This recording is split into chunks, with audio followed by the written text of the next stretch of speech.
Good afternoon, welcome back to my channel, and we are Assetto Corsa Competizione today. We are release 3, and it's the Paul Ricard circuit in France with the BMW M6 GT3, which has now been added along with a few other things like multiplayer and general performance improvements and fixes. Today we are just going to be doing your bog standard driving, nothing, no VR, no racing or anything like that. Those videos will come soon, so hit that subscribe button for more of those videos, which I'll be getting out in the next few days. So yeah, I've only been doing this probably for about an hour now, so I'm still trying to get used to the circuit. It's actually not too bad. So yeah, bear with us and let's get going. Okay, before I begin, I just want to show you, run through the options and the video settings. So this is currently what I'm running at the moment.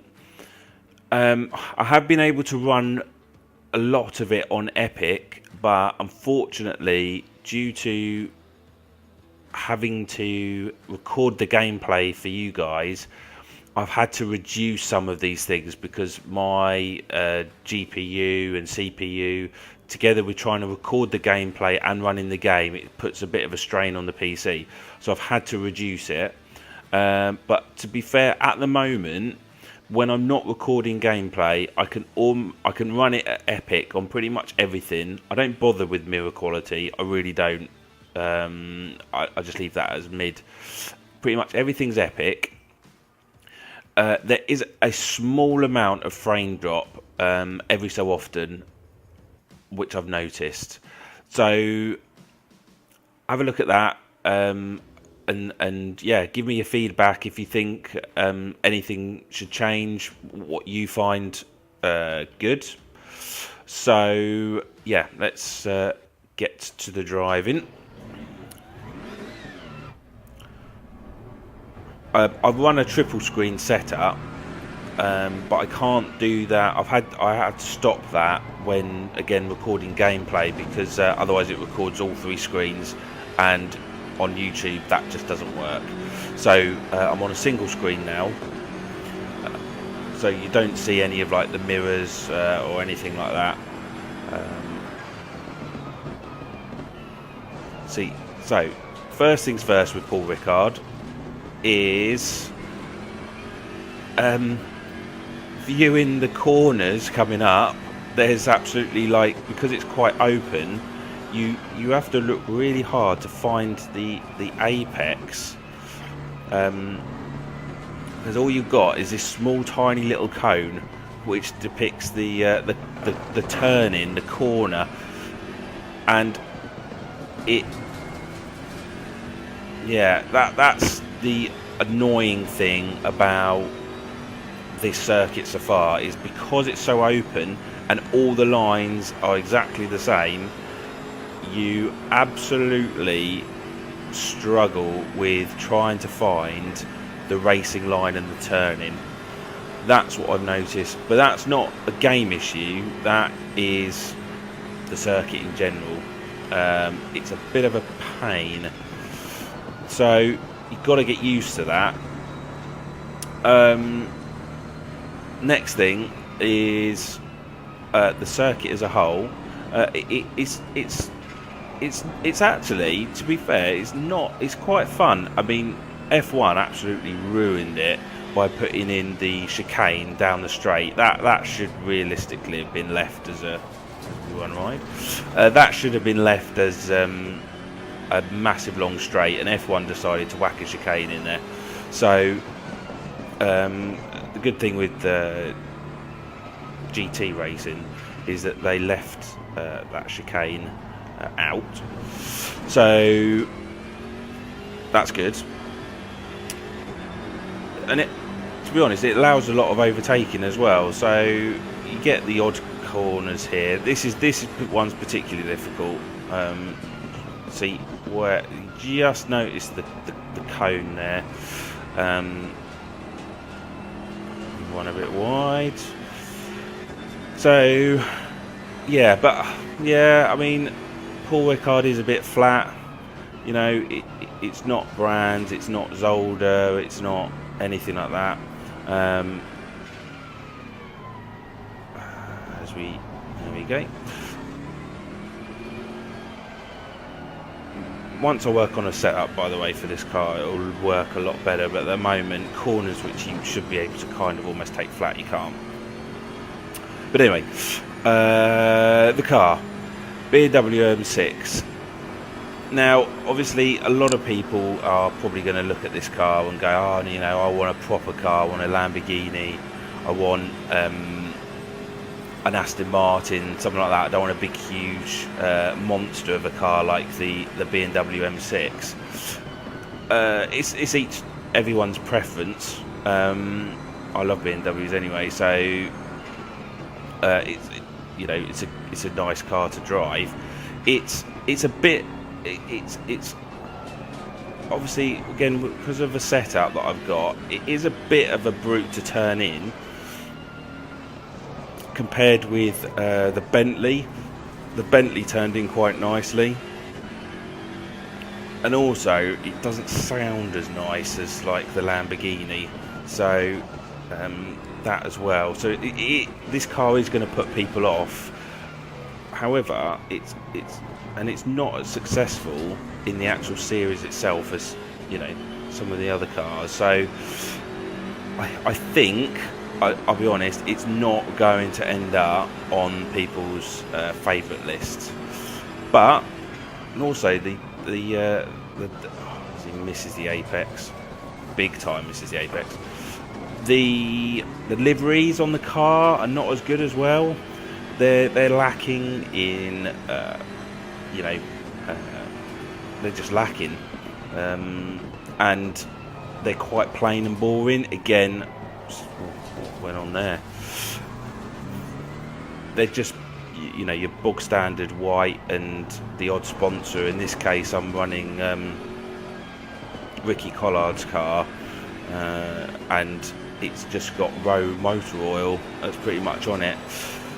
Nothing, you know, no massive sponsor, no big, huge corporate company or anything like that.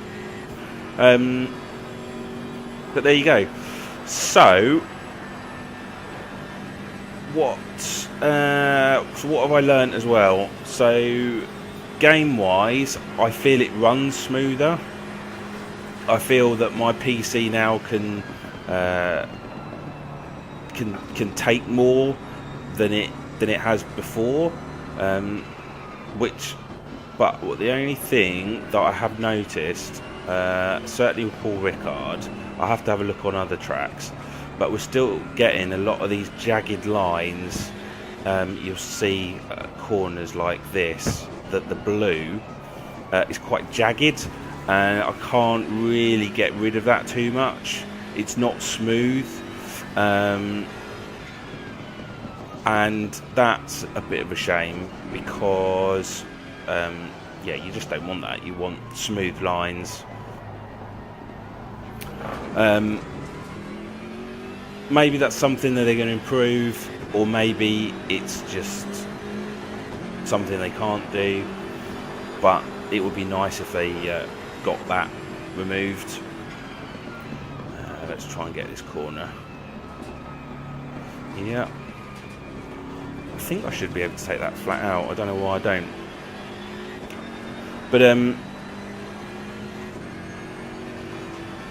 But graphically, I think there's been a massive improvement. I think we're still struggling a bit on the old steering wheel settings, and I wouldn't mind a bit of improvement on that. I think Project Cars have done quite well, for example, on the steering side of things. So as we're going down the straight here now, my steering wheel is pretty much doing nothing. There's no vibration, there's no movement in it or anything like that at all. I'm running a Logitech G29, so the force feedback probably could be improved a bit.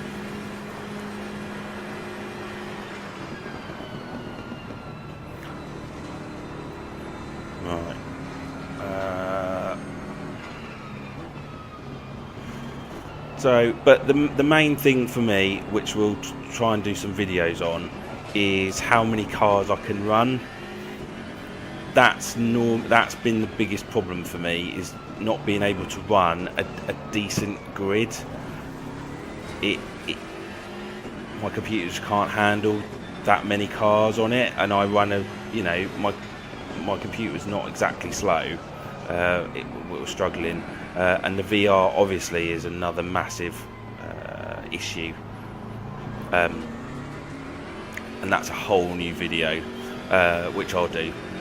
So there you have it. Really, that's sort of my initial interpretation of the game so far. I know it's not the most in-depth, but the main thing is Kunos are working towards. They're working. This is improving a lot, and yeah, I think the next update is going to be. It's going to be another very decent one, because we are getting there. So yeah. So what I'll do now is I will now go to just a replay, so you can see what it looks like graphically on the replay. So if we now stop, we will go to replay. Now, also, just another one for you. What on earth is that says at the top above the car text? And in fact, God knows, that's a bug. That obviously needs removing.